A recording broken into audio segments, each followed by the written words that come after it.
अस्सलाम वालेकुम नाज़रीन, आप यूट्यूब चैनल देख रहे हैं। मैं इमरान खान हूं। सबसे पहले क्विकली जो पाकिस्तान के अंदर खबरें हैं वो आपको बताता हूं। आज मंगल का दिन था।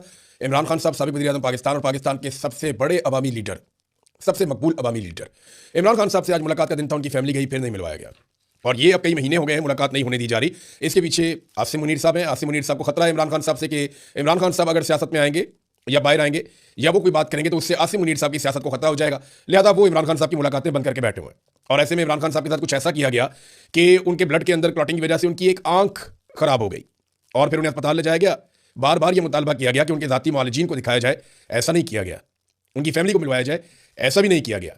बल्कि इमरान खान साहब की एक आंख की बिनाई तकरीबन चली गई, लेकिन इसके बावजूद इमरान खान साहब से मुलाकातें नहीं खुली गई और यह सिलसिला जारी है। पूरा निज़ाम जो है वो इसी चक्कर में लगा है। इमरान खान साहब की बहनें हैं, वो जाती हैं जेल के बाहर, सारे लीडरों की मुलाकातें होती हैं उनकी फैमिली से। बल्कि नवाज शरीफ की मुलाकातें होती थी तो पूरा पूरा टब्बर जाता था, वहाँ पूरा निज़ाम बना हुआ था। 15-15 बंदों के साथ नवाज शरीफ अलग अलग बैठ के बाकायदा इजलास मुनक्कद होते थे जेल के अंदर। इमरान खान साहब से कुछ भी नहीं। जरदारी साहब की मौजे जो जेल के अंदर थी, अभी सुन लें आप तो हर आदमी कहेगा कि मुझे जेल में ही डाल दो।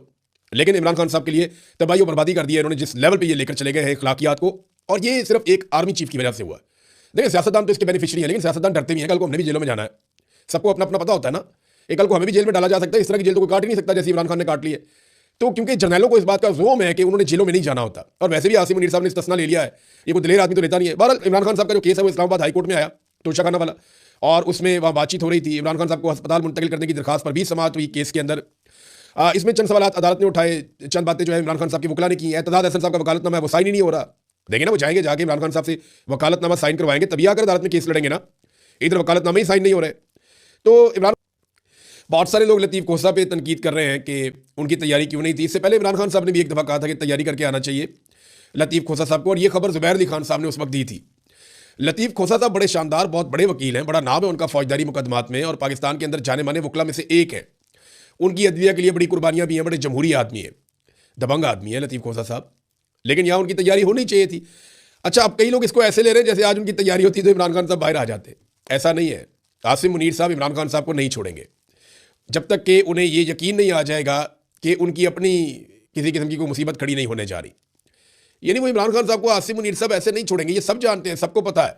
और इमरान खान साहब को भी इस बात का पता है। जब तक कि कोई बहुत बड़ा दबाव नहीं पड़ेगा अवामी सतह का, या इमरान खान साहब की जानिब से या बैरूनी तौर पर कोई बहुत बड़ा दबाव नहीं आ जाता, तो तब तक इमरान खान साहब को नहीं छोड़ेंगे। या तो अदलिया जो है वो इंसाफ देना शुरू कर दे, ये तो आप समझे पाकिस्तान के अंदर अब सिलसिला ही खत्म हो गया है, या फिर इमरान खान साहब को डील करनी पड़ेगी या कोई बहुत बड़ा दबाव डालना पड़ेगा। दोनों में से कोई एक चीज़ करनी पड़ेगी। तो इसके बगैर तो कोई बीच का रास्ता तो दिखाई देता नहीं है। हालांकि बीच का रास्ता निकल सकता है कि पाकिस्तान में डेमोक्रेसी आ जाए, अब दोबारा पाकिस्तान में इलेक्शन करवा ले। भाई, एक लीडर को आपने पीस के रख दिया, आपने उसकी पार्टी को तबाह बर्बाद कर दिया और मुल्क का बेड़ा गर्क कर दिया, आपने हर चीज़ आपने तबाह बर्बाद कर दी। तो अब आपने और क्या निकालना है? अवाम आज भी इमरान खान के साथ खड़ी है। इमरान खान की दुश्मनी में आपने हर चीज़ तबाह कर दी है, मुल्क को गिरवी रख दिया है, खुद मुख्तारी अपनी दांव पे लगा दी है, मगर कोई फायदा आपको हुआ नहीं।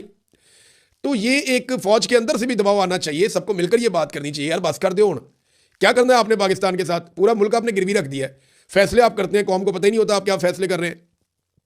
वहाँ कौमी असम्बली में खड़े होकर महमूद खान अचकज़ई कहते हैं और साफ खड़े होकर कहते हैं जनाब पार्लियामेंट जानती नहीं है कि क्या हो रहा है। आप सऊदी अरब के साथ क्या मुआहदा करके आए हैं, पार्लियामेंट को पता ही नहीं है, आपने बताया ही नहीं। बोर्ड ऑफ पीस में आप क्या गुल खिला रहे हैं वो भी नहीं पता कौम को। फिर लीबिया में जो दौरे आपने किए हैं, वहाँ पे जाके खलीफा अफ्तार को आप मिलकर आप क्या करके आए हैं, किस किस्म के मुआहदे कर रहे हैं, किससे क्या बात कर रहे हैं? पाकिस्तान की पॉलिसी पाकिस्तान के अवामी नुमाइंदे बनाएंगे, ये कायदे-ए-आज़म ने कहा था। इधर जनाब आर्मी चीफ जाते हैं, मुलाकातें करते हैं, पॉलिसी बनाते हैं, कौम को पता ही कुछ नहीं होता, अवामी नुमाइंदे बिल्कुल गूंगे बहरे होकर बैठे हुए हैं।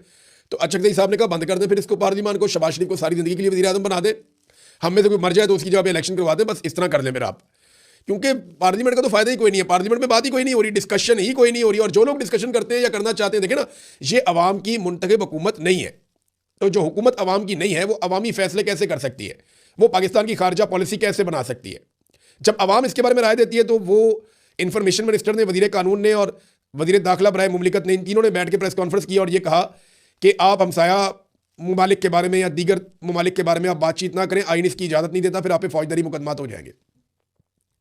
देखिए, ये बात मैंने एक दिन पहले कही थी कि कुछ लोग फ़िरका वारियत फैलाना चाह रहे हैं पाकिस्तान में और एक जंग जैसी कैफियत पैदा कर रहे हैं और शिया सुन्नी फसाद पाकिस्तान में करवाना चाहते हैं। उसको रोकना हुकूमत की